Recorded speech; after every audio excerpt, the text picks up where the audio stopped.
This is Stone Cold Export, and I managed to snag yet another GPU. This time it's an RTX 3060Ti. This is the ASUS Dual OC model. Now, if you have watched my RX 6800 review, you'll know that I failed to unbox the 6800 properly. ASUS doesn't put the card in an anti-static bag, instead they're wrapped around in plastic, and that's a nifty solution for keeping it in place. Seems to work well, but I prefer cards that are in an anti-static bag, if only because it's easier to unbox, at least for me. Anyway, in the box there is the card, obviously, and a thank you note along with a quick start guide, and there's also a collector card thing in the box which is tied to the model that you bought. So this is the dual card, and ASUS grades the overclocking and heat dissipation capability of the card with the 2 of 5 dashes. Well, I think we will be the judge of that. The card itself is fairly compact. It's a dual fan model, so it's only about 26.7 centimeters long, but at 13.6 centimeters tall, it is taller than the standard PCI height. In addition to that, this basically will occupy 3 PCI slots. Hopefully the cooling performance will reflect that. The card has a plastic fan shroud, which I wouldn't really expect anything else at the entry-level ASUS model, and the backplate is metal, and it looks pretty good, I think, actually. The card is well put together, the heatsink is not loose, which is a good thing, and the top of the card carries the ASUS logo on a light greyish background, and there's a very nice subtle lighting strip below this part. Next to that there is, in my opinion, a bit too large of an RTX logo, a GeForce RTX logo. I think it could be a bit smaller, but I guess that's not important. ASUS has paid attention to the details this time around, and the cables for the fans and the LEDs are all black. So that's very good job, ASUS, thumbs up. This card is powered by a single 8-pin power connector and has a generous amount of display outputs. Here we find dual HDMI 2.1 along with triple display ports 1.4A. Very nice. You also get dual BIOS on this model, one performance BIOS and one quiet BIOS, which brings us on to the performance of this cooler. So first off, the only difference between the two BIOSes are the fan curve, boost clock and power limit are exactly the same for both. I did all my gaming tests with the performance BIOS, but if I was going to use this every day, I would probably leave it in the quiet BIOS, and you will see why here. Here we have noise measured 30 centimeters away from the fans in an open-air test bench. The performance BIOS is not loud, but it is noticeably louder than the quiet BIOS at 46 dBA for the performance BIOS and only 40 dBA for the quiet BIOS. Now for the actual fan speed, in the performance BIOS it ramps the fans quite high at close to 1800 RPM, or around 1800 RPM, sometimes closer to 2000, while the quiet BIOS keeps them at 1500 RPM, which is much more pleasant for the ears. And it's not like it needs 1800 RPM to keep cool either. I mean, check out these temps.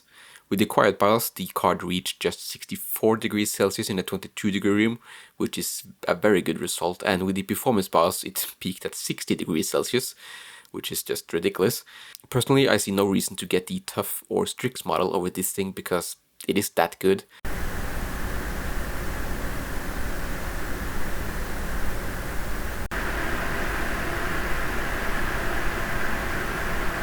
Now let's take a look at gaming performance. I swapped out a couple of games compared to earlier reviews, and yeah, I'll probably swap them again later, but let's start off with ANNO 1800. Here the 3060Ti comes in at 114.1 frames per second average at 1080p, 7% ahead of the 2070 Super. The 3070 is 17% faster here. So moving into 1440p, and it's now 10% ahead of the 2070, the 3060Ti is.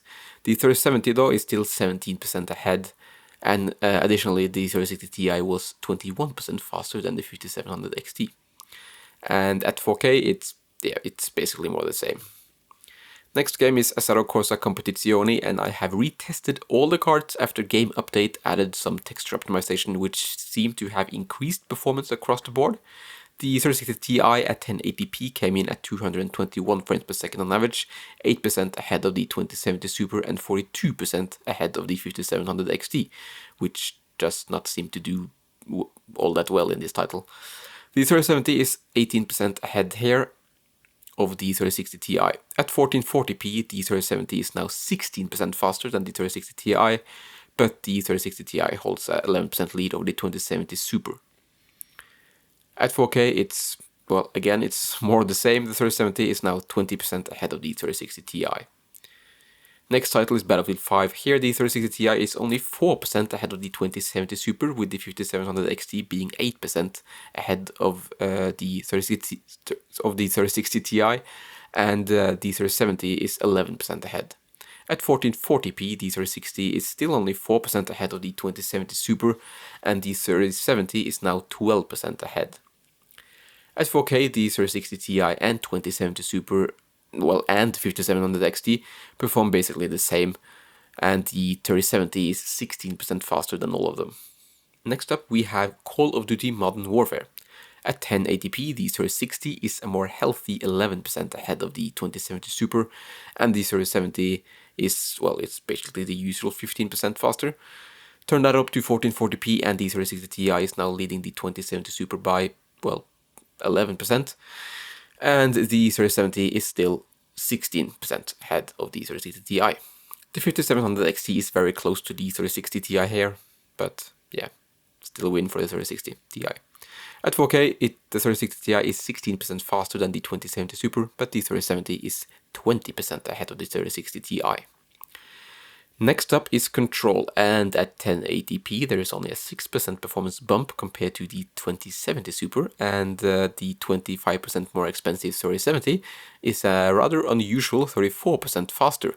I had to retest this several times because other benchmarks online have the 3060 Ti and 3070 much closer in this title, but I tested on 2 different systems between 3 different Windows installs, and the results remain the same every time, so I don't know if my card is broken or if something else going on, I'm not quite sure, but these are the numbers I got over and over and over again, so that's why they're here. At 1440p it is much the same, with the 3070 coming out way ahead. I didn't really believe these results, but I have retested the 3060 Ti and 3070 many times now, and these are the results every single time. So yeah, I don't know if it's broken or it's something else, I'm not quite sure, but take these results with a grain of salt, because I really don't understand why I'm getting so different numbers compared to the other ones online. At 4K it's basically more the same, with a large performance gap between the 3060 Ti and the 3070. Moving on to Devil May Cry 5, here things are back to normal. The 3070 is 13% faster than the 3060 Ti at 1080p, and the 3060 Ti is 5% ahead of the 2070 Super and 17% ahead of the 5700 XT. At 1440p the margin have increased, with the 3070 being 14% ahead of the 3060 Ti, which is 7% ahead of the 2070 Super. At 4K they increase slightly again, so it's nice to see that everything is normal in this game, but let's move on to The Division 2. At 1080p the 3070 is 16% faster than the 3060 Ti, which itself is 12% faster than the 2070 Super and 15% faster than the 5700 XT. At 1440p it is 10% ahead of the 2070 Super and 14% ahead of the 5700 XT. The 3070 here is 19% faster than the 3060 Ti, and at 4K none of these cards can manage 60 FPS, but the 3070 is now actually 29% ahead of the 3060 Ti. Doom Eternal is up next, and here all the cards delivered good performance, even the 1070. The 3060 Ti comes in 78% faster than the 1070, and compared to the 5700 XT, the 3060 Ti is 19% faster. Again, the 3070 is the usual 14% ahead of the 3060 Ti here. So let's move on to 1440p. At 1440p, the 3070 is 18% faster than the 3060 Ti.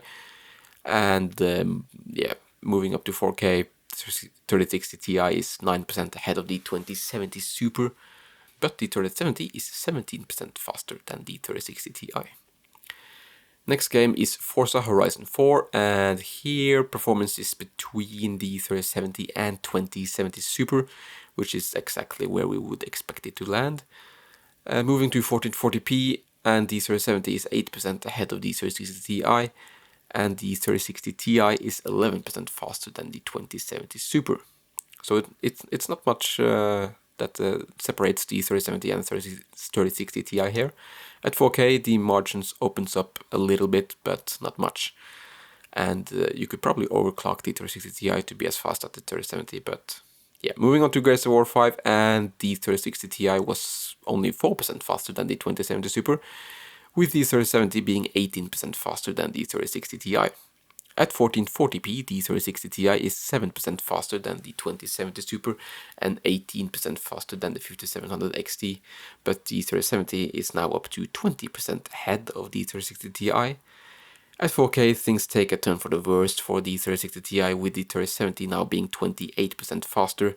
The 3060 Ti still held a lead over the 2070 Super of 9% and 29% lead over the 5700 XT. Moving on to Ghost Recon Breakpoint, and here the 3060 Ti is right in the middle of the 3070 and 2070 Super at 1080p. At 1440p, the 3070 is 15% ahead of the 3060 Ti, which is 14% faster than the 2070 Super. And moving on to 4K, it's more of the same again. Next up is Project Cars 2. This is an older title, but still looks pretty good, and at 1080p we are pretty much limited by the CPU, in that the game is not able to take advantage of all the 6 cores and 12 threads. So the 3070 is the fastest card here at 1080p, which makes sense because the NVIDIA drivers have a lower CPU overhead, but pretty much every GPU here is somewhat limited by the CPU apart from the 1070. At 1440p, the AMD cards do surprisingly well. The 5700 XT is 3% faster than the 3060 Ti, and the 3060 Ti is 7% faster than the 2070 Super.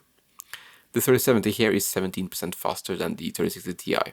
At 4K, the 3060 Ti and 5700 XT are basically tied, with both being 11% ahead of the 2070 Super, but the 3070 still has a 19% lead over the 3060 Ti. Moving on to Rainbow Six Siege, and the 3060 Ti is 15% ahead of the 2070 Super at 1080p. The 3070 is 11% ahead of the 3060 Ti, and if we move up to 1440p, the 3060 Ti still is 15% ahead of the 2070 Super and 9% ahead of the 5700 XT. At 4K, the 3070 is 17% faster than the 3060 Ti, which in turn is 20% ahead of the 2070 Super and 5700 XT. Moving on to Shadow of the Tomb Raider, 1080p sees the 3060 Ti leading the 2070 Super by 10% and the 5700 XT by 16%. The 3070 is here 15% ahead of the 3060 Ti. At 1440p, it's basically the same story as at 1080p. So let's move on to 4K.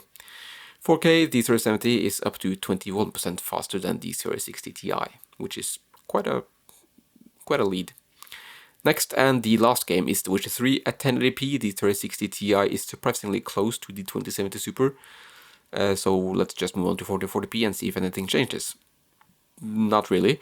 The 3060 Ti is only 3% ahead of the 2070 Super now, and the margin up to the 3070 does seem about right. The 3070 is 16% faster than the 3060 Ti here.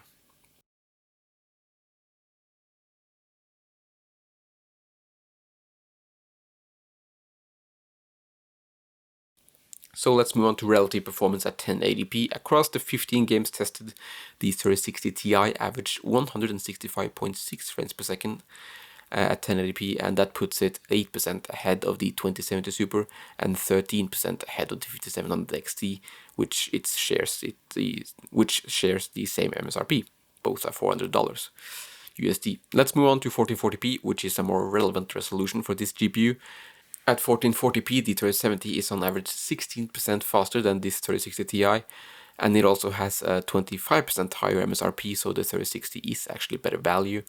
Compared to the 2070 Super, the 3060 Ti is 9% faster on average, so 2070 Super owners need not upgrade to this card, and the same thing applies to 5700 XT owners, who on average will only see a 12% performance uplift, which is not enough to warrant an upgrade in my opinion. But it is nice to see that we are getting a performance uplift at the $400 price point, and NVIDIA of course has good ray tracing support, and it supports DLSS along with several features aimed at streamers. Relative performance at 4K, and the 3060 Ti is 11% ahead of the 2070 Super, but the 3070 is 20% ahead of the 3060 Ti. We will look at ray tracing performance and DLSS in a moment, and I include numbers for DLSS where possible, but I will focus on the figures without DLSS. But first a word on overclocking. So the power limit here is maxed out at 108%, which gives us a bit of a headroom. I ran Timespy Extreme to stress test and noted an average core clock stock and overclocked. With our overclocked, we reached an average core clock of 1980 MHz, which was about 160 MHz over stock. And memory also responded well to overclocking, increasing bandwidth to 512 GB per second. In Shadow of the Tomb Raider, this meant an 8% performance increase over stock, which is not quite matching the 3070, but it is getting very close.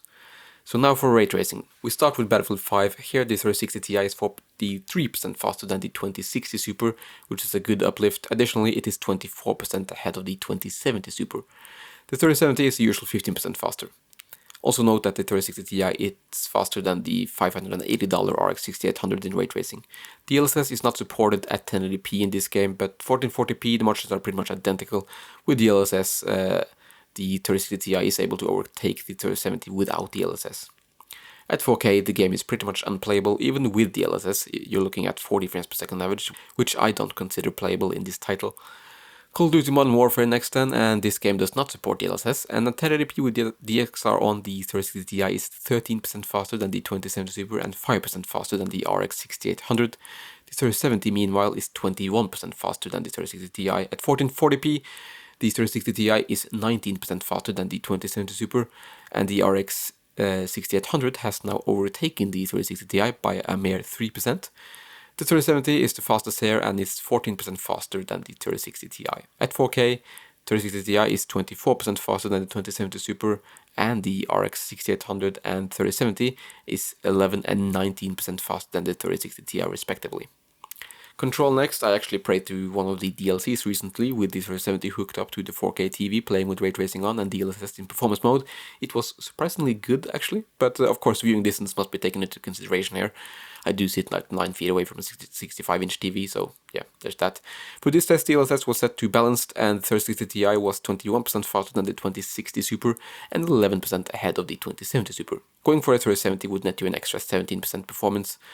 But moving on to 1440p, as we have seen many times now, the margins are pretty much the same as before, but getting over 60 frames per second here requires you to enable DLSS. At 4K, 4K will bring each car here to its knees, so enabling DLSS helps, but you have to use performance mode to be anywhere near 60 frames per second.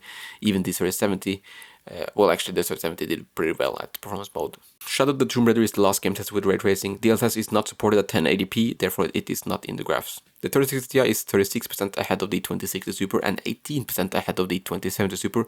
It also delivers playable frame rates at 1080p with ray tracing on. The 3070 though is 13% faster still. At 1440p the margins are a bit less, with the 3060 Ti having a 28% lead over the 2060 Super and 11% over the 2070 Super. And again at 4K the game is, well, it's unplayable. Even with DLSS there are slowdowns under 30 frames per second, which makes the gameplay feel very sloppy. Now let's take a look at power consumption. Power draw from the PSU's 12-volt rail while running 5-track Ultra was 30 watts less than the 3070. Let's just move on to efficiency. Efficiency is basically taking the power draw divided by the 15 game average, and that leaves us with slightly worse efficiency than the 3070, but still good overall. Value is certainly interesting. First we start using MSRP, and that makes the 3060 Ti come out on top, beating both the 3070 and RX 6800 and beating the previous best value card, the 5700 XT. Now if we change from MSRP to the price I actually paid, which is quite different from the MSRP, so these prices are converted from Norwegian currency to USD and include value-added tax, so that's why they are a bit higher than what you might be expecting. This paints a pretty different picture. Here the 5700 XT was actually the best value. Of course that was bought when there wasn't a shortage of GPUs, so it makes sense that it represents better value. But even the RX 6800 was better value than the 3060 Ti, despite it also having a marked up price compared to MSRP. The MSRP for the 6800 is 750 USD here and 841 USD for the 6800 XT if you are curious. So let's grade the card. Both BIOSes get an A in temperature. Actually the performance BIOS would get an A+ if I had one, but I don't deliver pluses, so yeah, it's an A.